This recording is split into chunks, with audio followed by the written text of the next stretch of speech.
Santo é o nome do Senhor.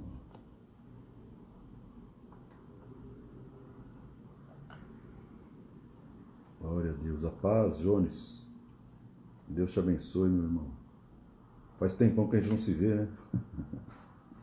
Glória a Deus. Glória a Deus. Deus abençoe, Deus abençoe. Ah, pastor Adriano, lá de Brasília. Glória a Deus. Amém.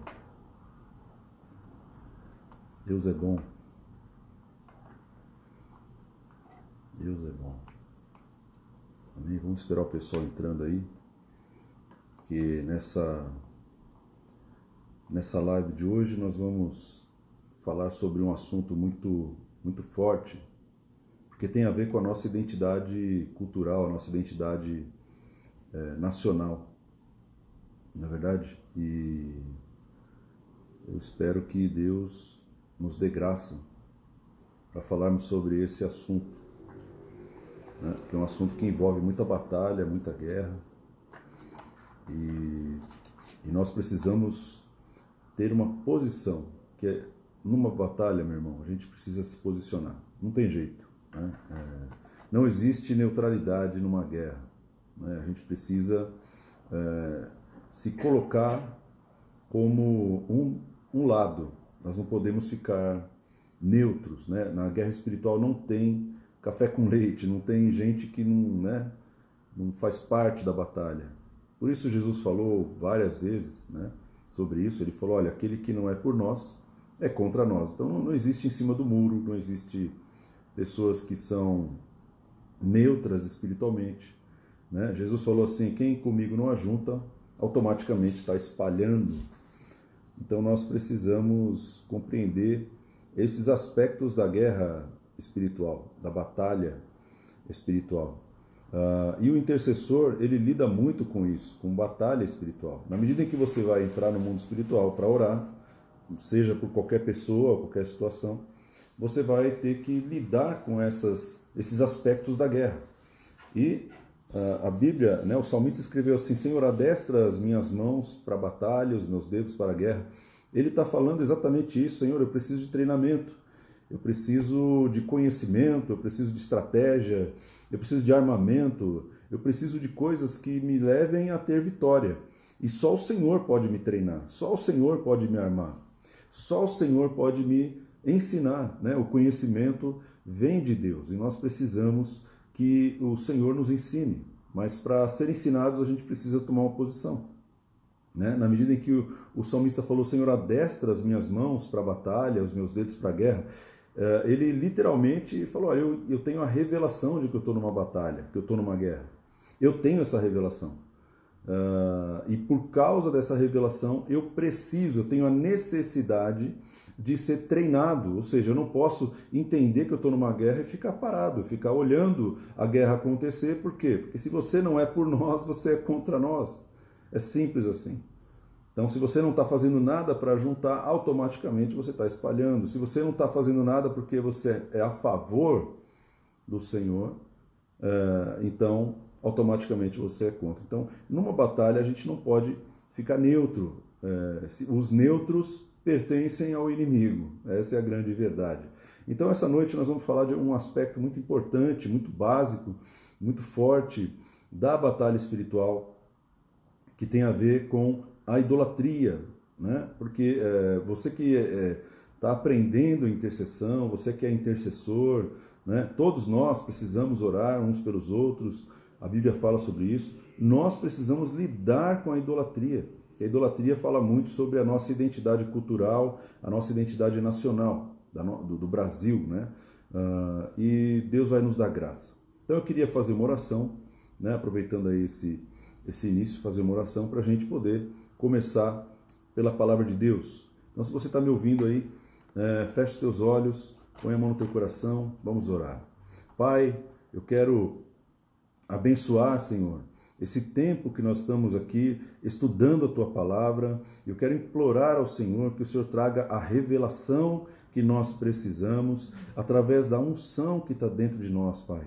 que a revelação ela seja desatada dentro de cada um daqueles que estão aqui ouvindo a palavra e aqueles que irão ouvir a palavra, que a revelação do Senhor repouse sobre o nosso coração, sobre o coração de todos nós, de cada pessoa, cada família, cada igreja, cada um daqueles que foi chamado pelo Senhor para estabelecer altar de intercessão, que a revelação ela seja estabelecida no Espírito e que o coração, nosso coração seja quebrantado nessa noite para receber, Pai, o discernimento do que está acontecendo dentro do nosso coração, em nome de Jesus, Pai. Nos ensina a interceder, nós queremos orar como os discípulos oraram, nos ensina a orar, Senhor. Conduz as nossas orações, mas principalmente, Senhor, quebranta o nosso coração e nos convence daquilo que estamos errando, mesmo sem saber que estamos errando. Em nome de Jesus, opera nessa noite, Pai, libertação através do conhecimento e que a glória do Senhor seja vista em cada casa, em cada ministério, em nome de Jesus, Pai. Em nome de Jesus. Amém. Amém, meu querido. Eu vou ler um texto aqui. A primeira coisa que a gente tem que saber sobre a intercessão, porque a intercessão é falar com Deus, é entrar na presença de Deus, é conversar com Deus, é uma pessoa. E quando a gente entra para conversar com Ele, nós temos que compreender algumas coisas. Nós falamos aqui a respeito da feitiçaria, falamos aqui a respeito do princípio de autoridade, amém? As autoridades, como que nós estamos com as autoridades. Antes de entrar na presença de Deus, nós precisamos sondar o nosso coração, precisamos entender como que nós estamos, se nós seremos ouvidos por Deus ou não. Isaías fala assim, que os ouvidos do Senhor não estão fechados e a mão do Senhor não está encolhida, mas os nossos pecados fazem separação para que Ele não nos ouça e nós precisamos ser ouvidos. Amém? Então, muita gente tem orações aí que fazem, muitas pessoas oram, pedem, mas muitas orações não são ouvidas. Por quê? Porque existem pecados. Os pecados acabam atrapalhando a comunicação com Deus. Então, o pecado, meu irmão, foi resolvido na cruz, mas nós precisamos confessar esses pecados. Então, nós falamos da feitiçaria, falamos da autoridade, que mais? E hoje nós vamos falar da idolatria. Amém? Falamos também sobre quem está conduzindo, falamos da feitiçaria, quem está conduzindo a sua oração. E hoje é o dia de falar um pouco sobre a questão da idolatria, né? A nação brasileira, ela começou, ela foi fundada com um altar de idolatria. Então ela foi consagrada por esse altar para a idolatria portuguesa. Né? Os portugueses chegaram, fizeram o altar de idolatria, já existiam altares aqui, altares da pagelança, altares de alguns deuses dos indígenas, eram os primeiros moradores dessa terra, e aí foi se misturando esses altares, o altar da idolatria com o altar que já existia, e aí nasceu espiritualmente, né, um caminho espiritual da nação. E isso marcou a nação brasileira. A nação brasileira já foi tida como a maior nação católica do mundo. E isso é importante a gente perceber, porque esse altar foi erigido em primeiro lugar.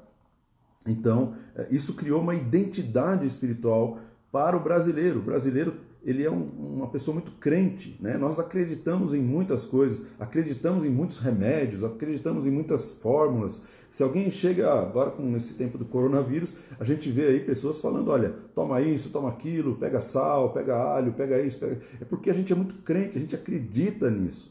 Né? Então, nós temos uma identidade espiritual que faz parte da nossa história como nação. E essa identidade, ela também é importante no processo de intercessão. Nós temos que lidar com essa identidade. Por exemplo, vou dar um exemplo para você, Isaías, acho que é capítulo 6, se eu não me engano, a Bíblia diz que Isaías estava no templo do Senhor, no ano que morreu o rei Uzias, e ele teve uma visão de Deus, e ele começou a olhar para Deus, olhou para cima, e ele falou que a orla das suas vestes, né, enchiam o templo, circundavam o templo, tinha anjos com asas ali, e eles clamavam, santo, santo, santo é o Senhor, E Isaías, a primeira coisa que ele fala não é adoração, não é intercessão. Ele fala, ai de mim que sou homem pecador. Por quê? Porque eu sou um homem de lábios impuros e também habito no meio de um povo de impuros lábios. Quer dizer, quando você chega diante de Deus, você tem que tratar dois aspectos importantes em relação à identidade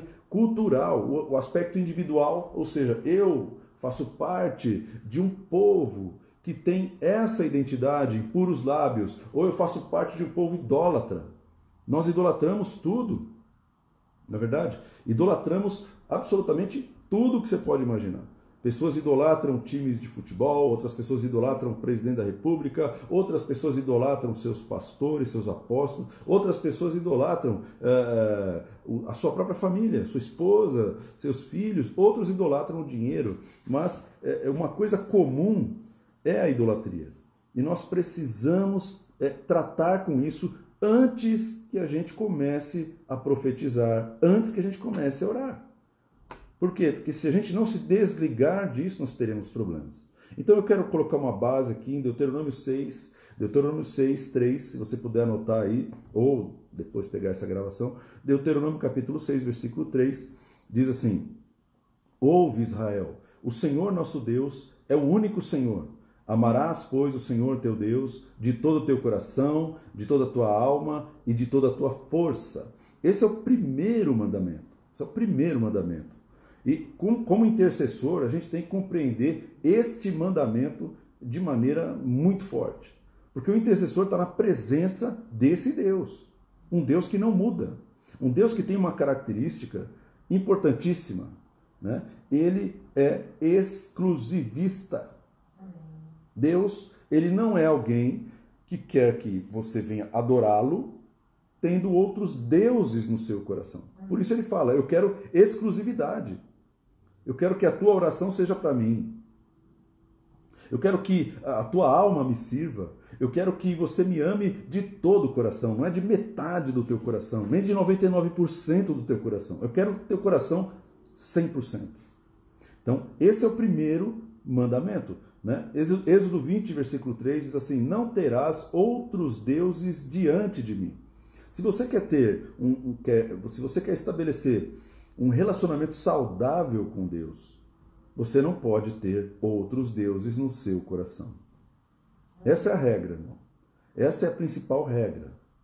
Amém? Então, verifica bem, nós vamos falar alguns textos aqui, verifica bem o teu coração.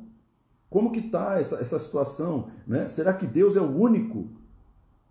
É o único quando eu vou orar, quando eu vou acreditar em alguma coisa, quando eu tenho algum problema, quando eu tenho que recorrer a situações para me livrar de problemas financeiros, problemas de saúde, problemas na família. Quais são as primeiras ideias que vêm na minha mente? Será que as primeiras ideias têm a ver com homens? Será que as minhas ideias têm a ver com bancos? Será que as minhas primeiras ideias a respeito de livramento, a respeito de resposta, elas vêm através da minha capacidade, do meu dinheiro, de tudo aquilo que eu sou, daquilo que os homens são para mim? Será que eu estou calcado em cima de outro Deus?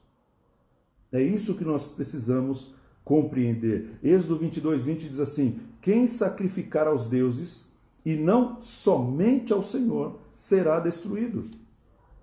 Quem sacrificar a outro Deus que não seja o Senhor será destruído. Isso é Deus falando para o povo de Israel, povo hebreu, no Sinai. Ele está dando regras. Vocês vão se relacionar com um Deus que não aceita que você tenha outro Deus dentro da sua casa. Que não aceita que você divida, né, o altar com outro Deus. Não aceita. Deus não aceita isso. Por isso ele fala, se você sacrificar outro Deus que não seja o Senhor, você será destruído. Então, a idolatria é algo interessante, porque a idolatria, a gente fala muito da idolatria com aquele que tem uma estátua para servir. Uma estátua você pode ver, né? Aquela estátua, aquele altar, aquela arca oratória com aquela imagem, aquela situação. E você fala, isso daí é idolatria. Não, irmão, a idolatria não está fora, a idolatria está dentro. A idolatria está no coração. E Deus sabe muito bem como está o meu coração. Ele sabe como está o teu coração. Ele sabe em quem você confia E ele sabe quem você adora, para quem você sacrifica. Amém? Então, Deus é um Deus que não divide a sua glória. Josué 23, versículo 16 diz assim: quando violardes a aliança que o Senhor vosso Deus vos ordenou, e fordes e servirdes a outros deuses e os adorardes, então a ira do Senhor se acenderá sobre vós, e logo perecereis na boa terra que vos deu. Então, o que Josué está falando? Ele está falando quando vocês adorarem, quando vocês servirem outros deuses, você pode estar morando na melhor casa, você pode estar morando na melhor terra, no melhor país. No teu país aí pode não ter coronavírus, você pode estar muito rico, você pode ter uma estrutura financeira. Mas se você estiver adorando e servindo a outros deuses, você está atraindo para você uma palavra de destruição. Então a sua vida vai começar a ser afetada. Sem você perceber, mas eu estou indo na igreja, eu vou na igreja todo domingo. Então, meu querido, você vai na igreja domingo, mas o problema não é ir na igreja ou não ir na igreja. O problema é a quem você está servindo e a quem você está adorando no seu dia a dia. Não é porque você vai na igreja que você está adorando a Deus. Adoração não tem a ver com ir na igreja. Adoração é muito mais do que isso. Adoração tem a ver com estilo de vida, tem a ver com fugir do pecado, tem a ver com consagração da sua vida, do seu caráter, transformação da sua vida. Você está adorando a Deus quando você morre para esse mundo e quando você ressuscita para Deus. Agora, quando você começa a pecar, quando você começa a murmurar, quando você começa a confiar no banco, quando você começa a confiar em político, quando você coloca a confiança que era de Deus nessas coisas, não adianta ir na igreja, você é um idólatra. Então, o idólatra, como que ele chega diante de Deus para pedir, para conversar com Ele, para interceder pela sua casa, pela sua família? Deus não aceita isso. Então ele fala, olha, você perece na boa terra que Deus te deu. Né? Eu sei que é difícil a gente ouvir uma palavra dessa, mas é necessário, porque o intercessor ele tem que ter maturidade para compreender a idolatria no seu coração, e não para julgar o coração dos outros. Ele precisa compreender o que é a idolatria dentro dele. Porque senão ele vai chegar diante de Deus e não vai fazer igual Isaías. Isaías confia, primeira coisa, estou confessando meu pecado não tem como ficar oculto aqui. A primeira revelação que Isaías teve na presença de Deus é que ele era pecador e que o povo que ele morava também era pecador. E o pecado dele ia trazer morte, e o pecado do povo dele ia trazer morte para ele. Por isso ele fala, eu vou morrer. Por quê? Por causa do meu pecado e por causa do pecado do meu povo, por causa da minha família, por causa da minha parentela, por causa da minha nação. O intercessor é aquele que tem que ter essa clareza, essa revelação dentro dele. Romanos, pastor, mas você está falando do Velho Testamento. Então eu separei um texto aqui muito importante. Eu não vejo muita gente falando desse texto, né? Porque não dá muito ibope. Né? Mas como intercessor não precisa de ibope, porque o intercessor não está nem aí para o ibope, né? Ele quer ser ouvido por Deus, quer saber o que Deus acha dele, não o que os outros acham dele. Então eu vou ler esse texto aqui, ele está no livro de Romanos, capítulo 1, versículo 18. Né? Diz assim, e aí eu quero que você pegue essas revelações, porque elas são importantes na batalha de intercessão. A ira de Deus se revela do céu contra toda impiedade e perversão dos homens que detêm a verdade pela injustiça. Porquanto o que de Deus se pode conhecer é manifesto entre eles, porque Deus lhes manifestou. Esses dois versículos, eles estão falando sobre... Paulo começa a retratar aqui o que está acontecendo, qual é o motivo de tantos problemas mundiais, nacionais, problemas coletivos. Ele está falando, olha, a ira de Deus se revela. Existe uma revelação que vem do céu. E aqui esses dois textos, eles falam exatamente duas revelações. Duas revelações. A primeira revelação, que é a mais importante, que vem primeiro que a revelação da ira, é a revelação de que Deus existe. É a revelação de que Deus existe, irmão. Ele está falando, o que de Deus se pode conhecer é manifesto entre eles. Deus se manifesta para os homens. Sempre foi assim. Deus se manifestava para Adão na viração do dia. Percebe, irmão? Deus se manifesta aos homens primeiro. Ele não fica esperando os homens virem e buscá-lo. Então, se você fala assim, puxa vida, mas será que alguém vai morrer sem conhecer? Não, todos os homens receberam manifestações de Deus pelas coisas criadas. O que de Deus se pode conhecer é manifesto. Manifestações são físicas. Você vê Deus no nascer do sol. Você vê Deus no mar, nas criaturas criadas, no nascimento de um outro ser humano, no nascimento dos animais. Você percebe que Deus mantém tudo em equilíbrio. Verão, inverno, todas essas regras, tudo isso funcionando perfeitamente. O seu corpo revela quem é Deus. O seu corpo é uma maravilha, o seu cérebro revela quem é Deus. O seu cérebro é um mega computador que até hoje os cientistas não conseguiram explicar como funciona. Quer dizer, Deus está se revelando, Deus está se revelando. Deus está se revelando. Deus se revela nas pequenas coisas e nas grandes coisas. Deus se revela para os homens, porque Deus, ele dá o primeiro passo. E ele fala, eu vou me manifestar. Mas os homens, eles não quiseram saber quem é esse Deus que pintou esse nascer, esse pôr do sol. Quem é esse Deus? Quem é esse Deus? Só pode ter um Deus. Não é possível que tenha uma criação tão maravilhosa dessa que tenha vindo do nada.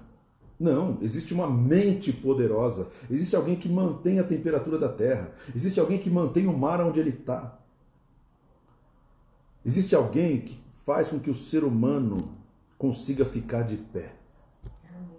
Que é uma coisa que os médicos até hoje falam, olha, pela física, pela ciência, o ser humano não poderia andar em dois pés. Porque o pé dele é muito pequeno em relação ao corpo. Então, o equilíbrio do ser humano já revela a existência de Deus. Amém? Então, isso é importante. Mas ele está falando, olha, o que de Deus se pode conhecer é manifesto entre eles. Então, Deus se manifestou para todos os seres humanos e ele vai continuar se manifestando para todos os seres humanos. Deus está se manifestando diariamente. O homem não pode falar assim, não conhecia Deus. Eu não conheço a Deus. Eu não conheço a Deus. Não dá para um homem falar um negócio desse. Então, por que Deus está se manifestando primeiro para o homem, ao invés de esperar o homem vir até ele? Se Deus contasse comigo e com você para tomar o primeiro passo, irmão, nunca a gente chegaria na presença de Deus. Deus está buscando cada um de nós. Por isso ele enviou seu Filho para nos resgatar primeiro. Ele nos amou antes. Ele primeiro nos amou. E aí ele envia o seu Filho, seu único Filho, quando nós éramos inimigos de Deus. A Bíblia afirma isso. Então, Deus está se revelando. Deus está se revelando. A manifestação é física, a manifestação é perceptível. E Deus, ele quer ser reconhecido. Deus quer ser reconhecido. E outra coisa importante nesse texto, irmão, veja que um texto ele traz várias revelações. Uma coisa muito importante a respeito disso é que Deus se manifesta, mas ele te dá condições de reconhecê-lo. Ele me dá condições de reconhecê-lo. E quando você reconhece Deus, não tem como, irmão. Você tem que glorificar a Deus. Você entende que existe alguém acima, existe alguém altíssimo, alguém poderoso, alguém maravilhoso. Esse reconhecimento vem por revelação. E Deus deu capacidade para o homem obter a revelação de Deus. Então, o homem decide se ele quer adorar a Deus ou não quer adorar a Deus. Se ele quer servir a Deus ou não. Isso é muito importante. Isso é algo muito importante. Deus sempre vai se revelar para as suas criaturas. A Bíblia diz que até a natureza bate palmas Até as árvores batem palmas, até os animais adoram, louvam, todo ser que respira, louve ao Senhor. Por que que louva ao Senhor? O louvor tem a ver com aquilo que Deus faz, e a adoração tem a ver com aquilo que Deus é. Então Deus está se revelando, por quê? Porque isso vai produzir a adoração, vai produzir a intercessão, as orações. Deus está se revelando para você. Deus está te protegendo, Deus está protegendo sua família, Deus está protegendo até os enfermos. Deus está se revelando. Deus está se revelando, irmão. Então, se você consegue enxergar Deus no meio dessa loucura toda que está acontecendo no planeta Terra, você está seguro, você está protegido. Mas, se Deus está se revelando e você não está reconhecendo, você está falando, não quero te conhecer, eu não quero te conhecer. Então a ira de Deus se revela do céu contra toda a impiedade e perversão dos homens que detêm a verdade pela injustiça. Os homens escolhem, existe uma verdade, que existe um Deus e existe a injustiça. Então a importância da gente escolher um lado, irmão, não tem meio termo. A ira de Deus está comendo solta lá fora. Está comendo solta aí na sociedade. Por quê? Porque a ira de Deus se revela. Você está vendo a revelação de Deus agora? A primeira revelação de Deus é Deus te chamando para adorá-lo. A segunda revelação de Deus é a ira de Deus se manifestando para aquele que detém a verdade pela injustiça. Joga Deus para fora. Só que Deus é dono. Deus é dono da criação. Deus é dono do planeta. Do Senhor é a terra e todos que nela habitam, diz o salmista. Então, o Senhor é dono. Então, ele criou o homem com um propósito. Se o homem não estiver servindo a esse propósito, ele provoca a ira de Deus. Amém ou não amém? Deus é bom. Então, Deus te deu percepção espiritual. E o intercessor tem muita percepção espiritual. Ele consegue enxergar quando é Deus que está falando, quando Deus está fazendo, quando Deus está direcionando. Ele consegue. Porque o intercessor, ele está ali na presença de Deus, reconhecendo que ele é Deus. Por isso, a Bíblia fala que sem fé é impossível agradar a Deus. Impossível. Porque é necessário que aquele que se aproxima de Deus creia que ele existe e que se torna galardoador daqueles que o buscam. Então, Deus, ele se transforma num galardoador. Ele se transforma em alguém que dá presentes. Galardoador é uma palavra que significa presentes, presenteador. Então, quando você se aproxima de Deus, crendo que ele existe, Deus, ele deixa de ser Deus, ele começa a se transformar em Pai. E aí ele te abençoa. Ele te presenteia, ele te ouve, ele atende você. Por quê? Porque você está se aproximando dele, porque você crê que ele existe. Amém? Então, Deus é uma pessoa e Deus quer ser reconhecido. Deus quer ser reconhecido. Nessa fase que nós estamos vivendo, né, a gente não está tendo os cultos na igreja, muita gente não pode sair de casa, eu não posso sair de casa, e aí a gente fica aqui. Né? E como é que funciona agora?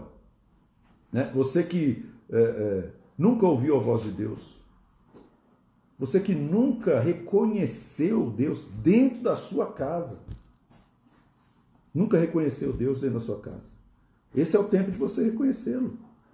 Esse é o tempo de você começar a pegar essa revelação de Deus e começar a dar glória a Deus.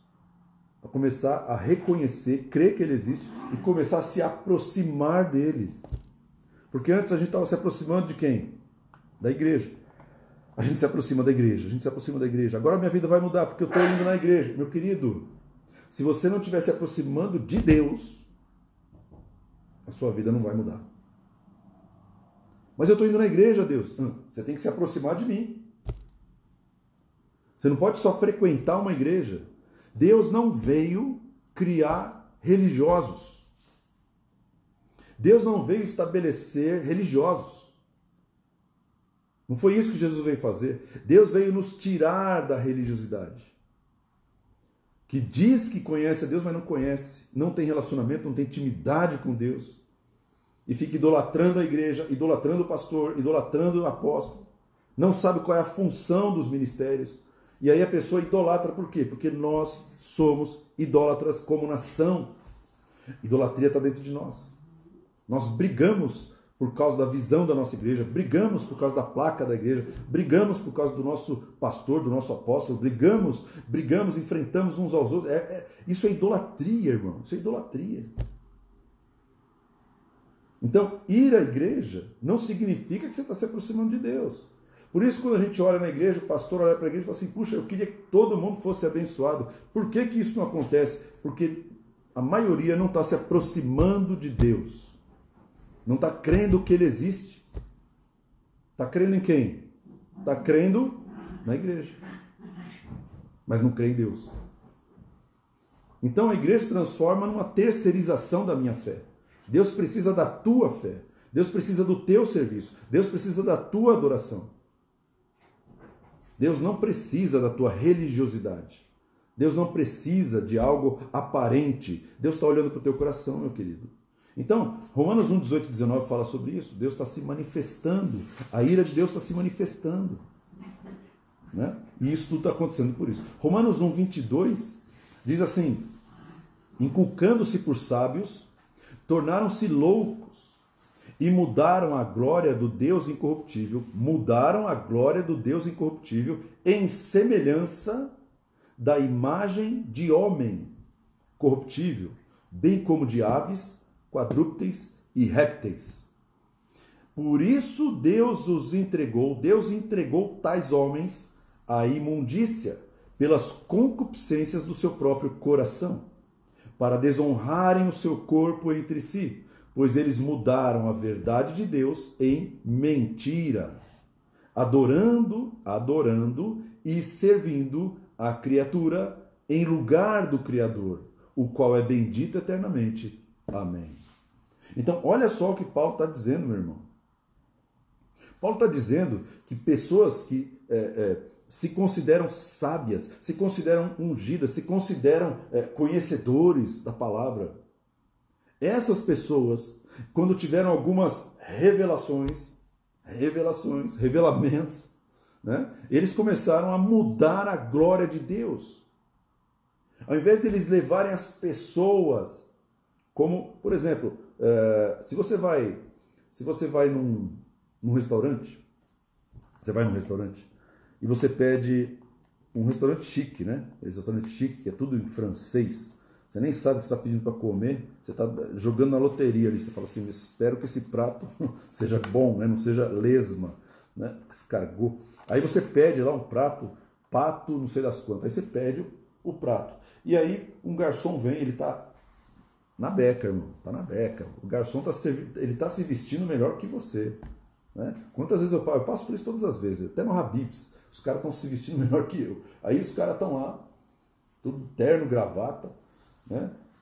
Sapato, cromo alemão. Isso é o garçom. Esse é o garçom. Né? Ele está todo paramentado ali, por quê? Porque a imagem do restaurante é uma imagem de restaurante granfino, restaurante chique. E aí o que acontece? Ele vai, pega o seu pedido, você pede para ele pega o seu pedido e leva o seu pedido até a cozinha, onde tem um chefe, um master chef. E aí ele pega, o chefe prepara a alimentação, ele prepara uma alimentação top. Ele prepara uma alimentação, meu querido, que você nunca vai esquecer. E esse chefe, que é o criador daquele prato, que é aquele que fez o prato, aquele que colocou o prato naquele formato bonito, ele vai sair e vai entregar para o garçom. E é assim que Deus trabalha. Ele entrega para o garçom coloca na bandeja, e ele vem e entrega para você. Quando você come, você fala assim, pô, garçom, vem cá um pouquinho. Você nem sabe o nome do garçom.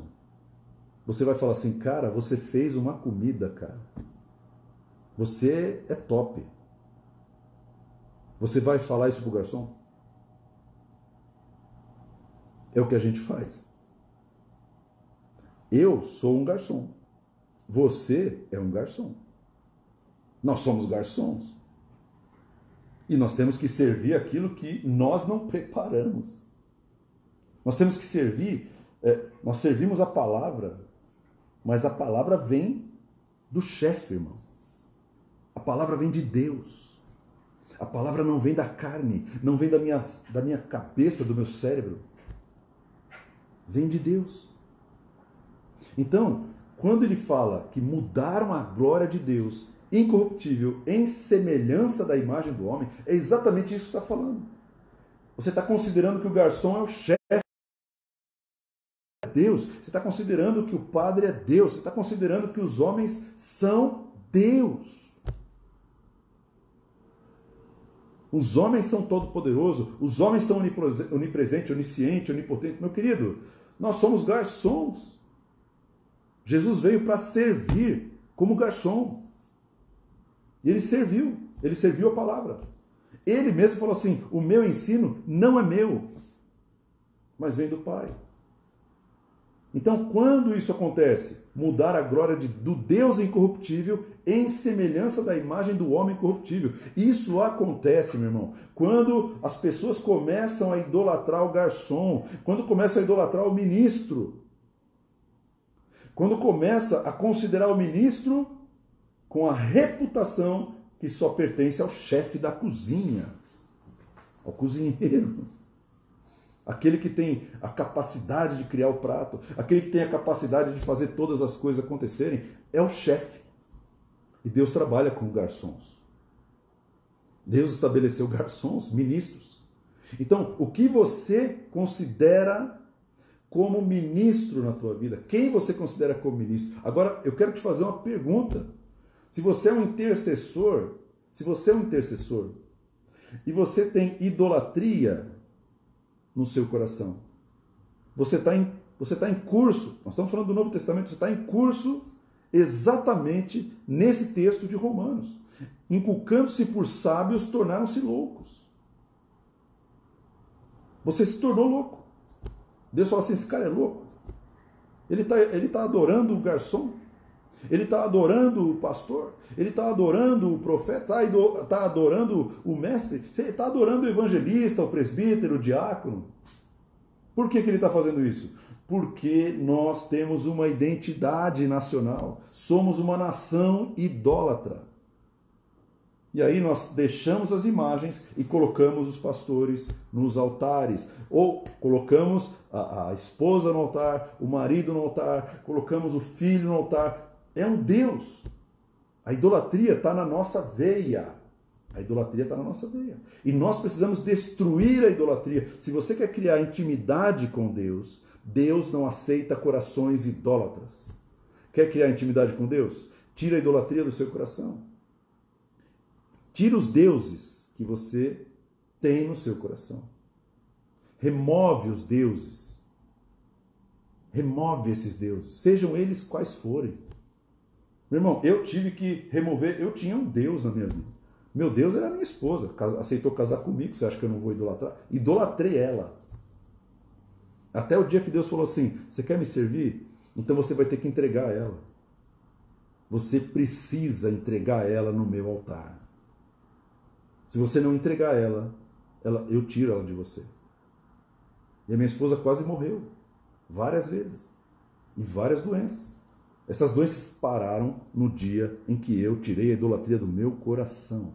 Então, a minha oração só vai ser ouvida se eu não tiver idolatria no meu coração. Se você tiver idolatria no coração, se eu tiver idolatria no coração e for interceder por alguém, irmão, eu vou estar orando para quem? Pedindo para Deus reforçar a idolatria? Amém ou não amém? Então, ouça a palavra do Senhor. Tira a idolatria do seu coração. Remove essa idolatria. Limpa o teu coração, porque Deus é ciumento. Deus é zeloso. Por isso ele está falando. Deus entregou tais homens à imundícia. Aí eu vou te falar uma coisa. Eu estou lendo aqui. Você pode ler depois o Romanos, capítulo 1 de Romanos. Você vai ver da onde vem o homossexualismo. Você vai ver de onde vem a perversão. A perversão nasceu da idolatria. Deus entregou tais homens à imundícia. pelas concupiscências do seu próprio coração, para desonrarem seus corpos entre si. Novo Testamento, Paulo está falando, eles vão desonrar os seus corpos, porque eles têm idolatria. Ou eles estão sendo idolatrados, ou eles têm idolatria. Então, o homossexualismo se estabelece para que haja juízo de Deus. Juízo de Deus. Juízo, irmão. Isso é Novo Testamento. Eu não sei se você já leu esse texto, mas ele está no Novo Testamento. Romanos capítulo 1 diz assim, que Deus entregou esses homens como parte do juízo, porque você está idolatrando alguém, porque você está transformando aquilo que é corruptível, um homem, em aquilo que é incorruptível, que é Deus. Então eu vou entregar você a paixão do seu coração. Meu irmão, eu peço para Deus, não me deixa cair em tentação. Eu sei de onde eu vim, você sabe de onde você veio. Então, se você tiver temor de Deus, tira o ídolo do teu coração. Senhor, não me deixa entrar em tentação. Por quê? Porque se eu tiver idolatria, Deus vai me entregar para o pecado, vai me entregar para essa concupiscência. Porque Deus é o mesmo ontem, hoje e eternamente. Não terás outros deuses diante de mim. Amarás o Senhor teu Deus com todo o teu coração, com toda a tua alma, com todo o teu entendimento e com todas as tuas forças. Deus é o mesmo. Deus não mudou. E Deus está irado. Deus está vendo idolatria em tantas igrejas. Deus está vendo idolatria em tantas igrejas, irmão. Igrejas que levantam as mãos para o céu, mas o coração está longe do Senhor. Levantam as mãos para o céu, mas o ídolo deles está sentado ali na primeira cadeira. Ele está vendo isso e ele está trazendo juízo. Juízo. Por que algumas orações, algumas intercessões, alguns atos proféticos não funcionam? Porque Deus não vai ouvir os idólatras. Deus faz literalmente isso, ó. O que ele fez com o povo de Israel. O povo de Israel estava no Egito. Tinha 10 deuses no Egito. 10 deuses. O povo confiava em 10 entidades, 10 deuses. Deus falou assim, antes de tirar o povo do Egito, Deus podia ter tirado direto o povo do Egito, mas antes de tirar o povo do Egito, eu preciso destruir os deuses que estão no coração deles. Eu preciso derrotar esses deuses, essas idolatrias, eu preciso destruir esses altares. Então Deus levanta Moisés e Arão, e Moisés e Arão começam a trazer quantas pragas? 10 pragas. Cada praga foi derrotando um Deus. Cada praga foi derrotando um Deus. E o povo saiu do Egito sem confiar naqueles 10 deuses. Entrou no Sinai, entrou no deserto. Deus acabou com os 10 deuses. O último Deus foi o próprio Faraó, que era divinizado. Ele era idolatrado. Faraó era Deus. Faraó era Deus. Você acha que tem alguma semelhança com o que está acontecendo na nação hoje? Cada presidente que entra lá é um Deus que pode resolver tudo. Cada presidente que entra lá, seja da esquerda, da direita, do centro, do diagonal, da onde que seja, do centro-oeste, qualquer lugar. Existe uma idolatria. E as pessoas estão idolatrando o homem. O que Deus está fazendo no Egito? Deus está falando, eu vou matar esse Deus. Eu vou destruir esse Deus. Para destruir o faraó, eu preciso acabar com o filho desse Deus. Então ele vai e mata todos os primogênitos na terra do Egito. Agora os hebreus, eles não têm mais nenhum Deus. Nem mais um Deus para recorrer. Guarda bem o que eu estou te falando, irmão. Deus é o mesmo. Ele é zeloso, ciumento. Então, se você está confiando em algum Deus, Deus vai destruir esse Deus. Por isso que você pega empréstimo no banco, confiando no banco, confiando no sistema financeiro, confiando no capitalismo, e você tem aquilo ali como um socorro. E o socorro bem presente em dia de angústia fica para trás. Aí você não consegue pagar. Por quê? Porque você está confiando no Deus errado. Quando você confia no Deus errado, o Deus certo destrói o Deus errado. Ele destrói aquilo que você está colocando a tua força. Isso aconteceu no Egito. E aconteceu no Sinai. Moisés sobe, começa a receber os mandamentos, as leis, as ordenanças. E quando ele está lá em cima, o povo fala assim: ô Arão, me faz um Deus. Porque eles não tinham mais, os deuses do Egito foram derrotados. Os deuses do Egito foram derrotados, então eles falam para o Arão: Arão, me faz um Deus. Porque nós não sabemos, esse Moisés, se ele vai voltar. Eu acho que ele morreu lá em cima, porque ele é muito idoso. Então, quando o Arão ele recebe a oferta, o ouro, e forma um bezerro de ouro, Deus está lá em cima falando com Moisés. E imagina, Moisés está ali recebendo a lei da mão de Deus, e Deus para de falar um pouco, e aí ele começa a mudar a sua feição.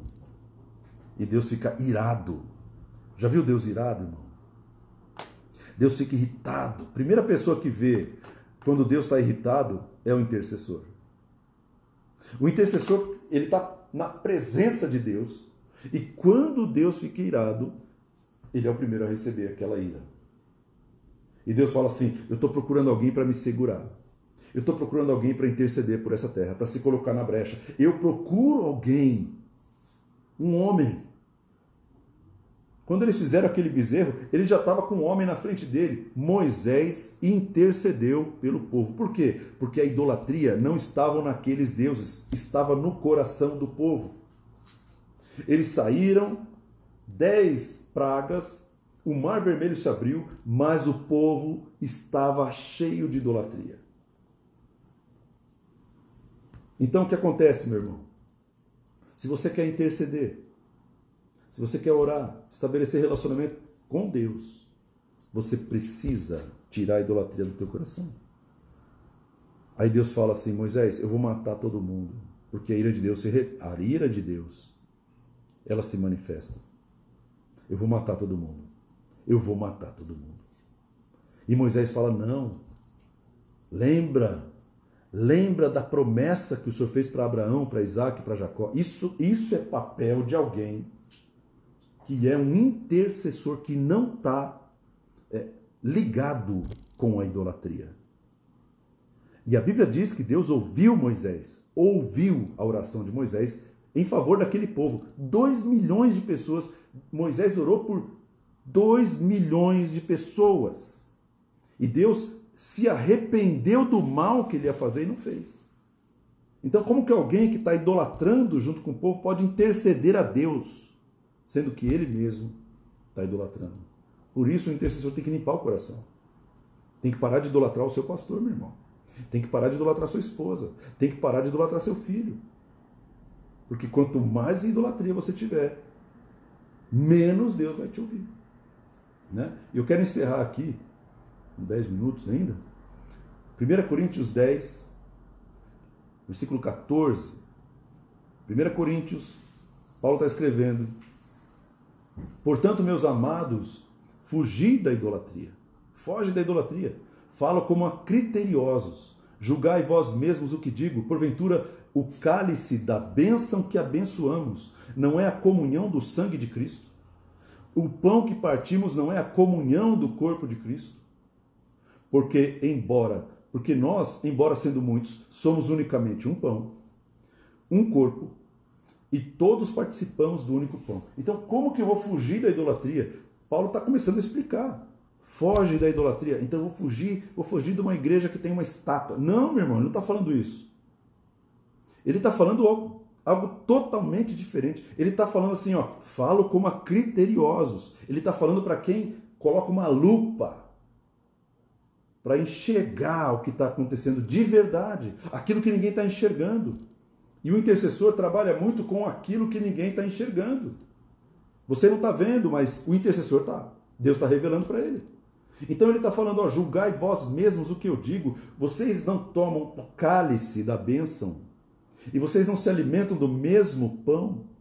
O que é fugir da idolatria? Meu irmão, não se associe com qualquer sistema que te afaste do único Deus verdadeiro. Não se associe com qualquer sistema que promova a idolatria de homens, de placas, de famílias, de presidentes, qualquer sistema que promova a idolatria de um time de futebol, ou a idolatria do dinheiro, a idolatria do corporativismo, a idolatria, irmão. Foge da idolatria. Foge da idolatria.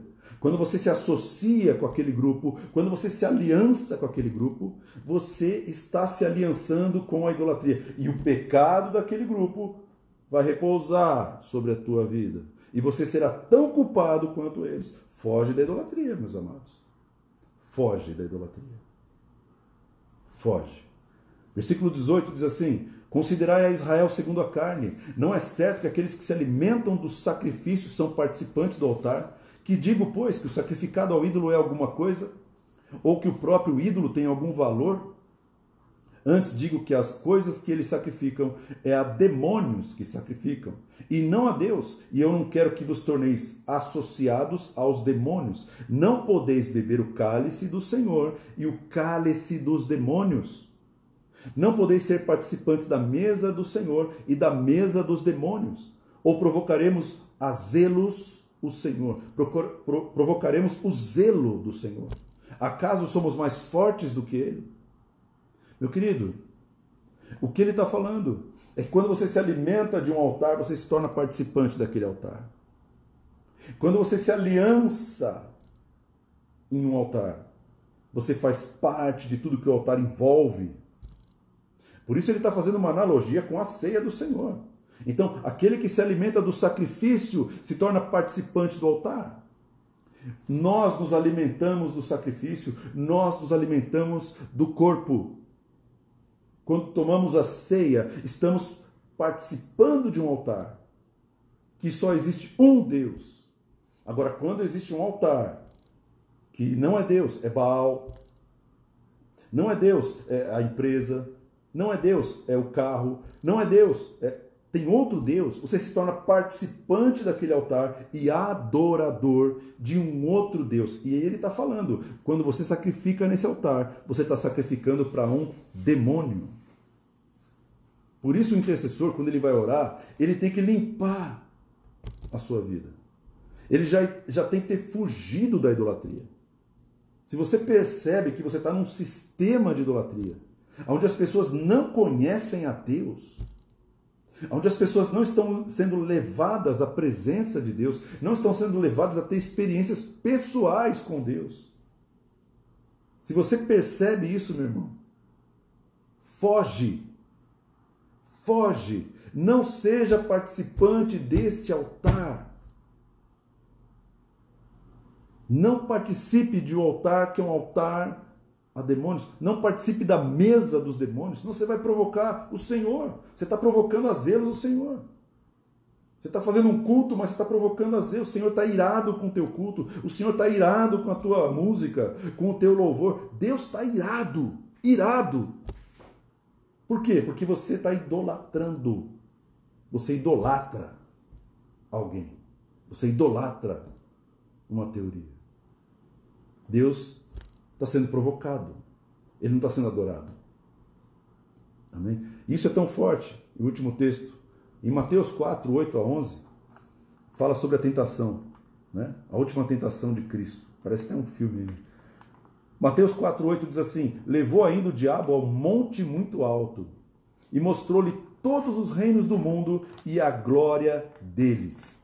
E lhe disse: tudo isso te darei, se prostrado me adorares. Então Jesus ordenou: retira-te, Satanás, porque está escrito: ao Senhor teu Deus adorarás, e só a ele darás culto.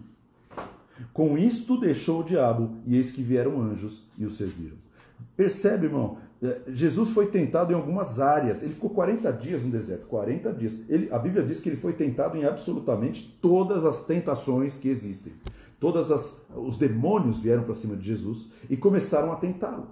E por último se apresenta o chefe dos demônios, o próprio diabo, e ele começa a tentar Jesus em algumas coisas, e no final ele tira uma carta da manga, quando ele mostra a glória dos reinos desse mundo, e ele fala: se você se prostrar e me adorar, eu te dou tudo isso. Satanás valoriza a tua adoração. Satanás valoriza a tua adoração. Ele quer a sua adoração. Ele quer o teu serviço. Então, meu irmão, a idolatria é o caminho da adoração satânica. É o caminho de servir, de se prostrar diante de um demônio. Porque o ídolo não é nada, mas o demônio vem para receber a adoração. Então, meu irmão, nessa noite, eu quero pedir para você, sobre essa palavra, que você tome a mesma posição que Cristo. Jesus contra-atacou falando, olha, só a Deus adorarás. E só a Ele prestarás culto. Então aproveita essa loucura que está acontecendo, essas lutas, aproveita para entrar na presença de Deus, está se manifestando para você vir. Vem na minha presença. Oh, mas agora não tem mais igreja, o que eu vou fazer da minha vida? Meu irmão, você tem que como diz a Wanda, você tem que ressignificar a tua fé. Você tem que começar a encontrar Deus na sua casa. Você tem que encontrar Deus no seu quarto. E lá tem que ser mais forte do que na igreja. Porque na igreja tem outras pessoas, alguns estão idolatrando, outros não, outros estão só frequentando, mas no seu quarto, irmão, não tem ninguém para atrapalhar. Então entra no teu quarto, fecha a tua porta, pede perdão pela idolatria, tira os ídolos do teu lar. Pede para Deus revelar, Senhor, eu quero saber se o meu coração está em idolatria. Então nós vamos orar. Vamos orar. Pai, eu quero te agradecer por essa palavra, Pai. E eu quero pedir perdão pelos pecados de idolatria. Os meus pecados de idolatria. Sim. Do meu coração. Os pecados de idolatria da minha família. Sim. Os pecados de idolatria, Senhor, da minha cidade, do meu estado, da minha nação. Eu peço perdão por esse pecado. Confesso, Pai, que nós temos idolatrado pessoas, temos idolatrado visões, temos idolatrado apóstolos, temos idolatrado placas de igreja. Nós temos dividido a tua igreja por causa dessa idolatria, temos dividido a igreja, confiamos mais no homem, mas não confiamos no Senhor. Nem conhecemos o Senhor, conhecemos mais as pessoas do que o Senhor. Pedimos perdão, eu peço perdão por esse pecado da idolatria, Pai. Que cada vez que nós trouxemos um sacrifício, cada vez que nós vamos servir, nós estamos servindo a criatura no lugar do Criador. E pedimos perdão. A tua palavra diz que o arrependimento é dado pelo Senhor, a metanoia é dado pelo Senhor, e nós precisamos voltar a reconhecê-lo como o único Senhor, como o único Deus, como o único Pai, como o único Senhor da nossa vida, Pai. Então, muda o nosso coração, quebranta o nosso coração e faz de nós, Pai, intercessores limpos de coração, para podermos subir no Santo dos Santos, podemos chegar na tua presença através do sangue do Cordeiro, Pai. Pedimos perdão por essa idolatria. E nós queremos já renunciar a esses altares idólatras. Renunciamos aos demônios que nós servimos, Pai, na nossa ignorância. Renunciamos a todo demônio do consumismo. Renunciamos os demônios dos pecados. Renunciamos os demônios da religião, das igrejas. Os demônios, Pai, que nós mesmos invocamos. E imploramos a Ti, Senhor, perdoa os nossos pecados e lava o nosso coração. Em nome de Jesus. Amém. Nos ensina a orar, Senhor. Nos ensina a interceder. Nos move, Senhor. E abre, Senhor, a nossa percepção espiritual para podermos receber os caminhos, as estratégias de oração de guerra. Em nome de Jesus. Para a glória do Teu nome. Amém e amém. Amém, meu querido. Que Deus te abençoe. Que Deus te guarde. Que Deus faça resplandecer o seu rosto sobre ti e te dê a paz. Amém? Guarda com carinho essa palavra no seu coração.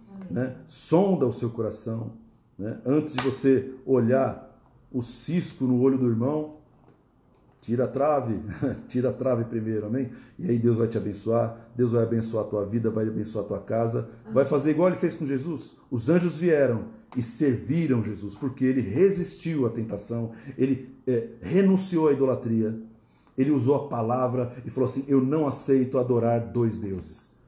Os anjos foram liberados para servir Jesus no deserto. Irmão, nós estamos num deserto aí. Nós estamos num deserto. Está na hora de você ser servido pelos anjos, porque eles são espíritos ministradores, enviados para servir a favor daqueles que vão herdar a salvação, que é você. Amém? Que Deus te abençoe e te guarde. Semana que vem a gente volta em nome de Jesus. Amém e amém.